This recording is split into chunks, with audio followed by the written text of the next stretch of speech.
Bamwe mu bagendesha imiduga mu gisagara ca Bujumbura bavuga ko bishika bagatondera igitoro imisi ibiri. Ikibabaje ngo nuko bagize Imana kikaza kuri izo sitasiyo baba batonze ko itangwa ryaco rirangomwo ibiturire. Ibintu bijanye no gutanga igitoro ku masitasiyo bibonekezamwo ibiturire bidasanzwe nk'ibido y'amaritiro 200 yaba atunze imirongo imisi nk'ibi bitunze ku mirongo ushikiriwe ku musitari ugasanga yongera ko ibere ryayo wayiguze ugashobora ko n'amahera 10,000 hejuru. Abo bagendesha imiduga bamenyesha ko ababifisemwo uruhara ari abadandaza ico gitoro hamwe n'abaporisi.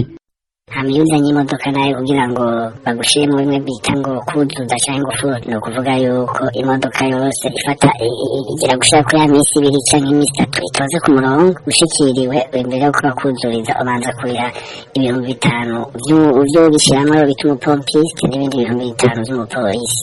Abo baba batondeye ico gitoro babandanya bavuga ko hari n'imiduga inywesha hanyuma bakagenda kuyivoma bashira mu mabido kugira bagaruke gutonda. Ibindi navyo nuko hariho imiduga usanga izwiko yuko iyo ico gitoro kigenda kukivoma. Iyo miduga nayo iranzwe, abapolisi barayizi, ni ukuvuga ko umuduga umwe urenza ku 200,000. Abo bagendesha imiduga bagatanga akarorero k'amasitasiyo amwe ari mu gisagara ca Bujumbura, nk'iri yiri hafi y'isoko Bujumbura City Market bita kwa Siyoni, iyindi ni ya Inter Petrole iri ruhande y'ishengero Panikoti, hamwe n'iyindi sitasiyo iri kuri Po Mawo.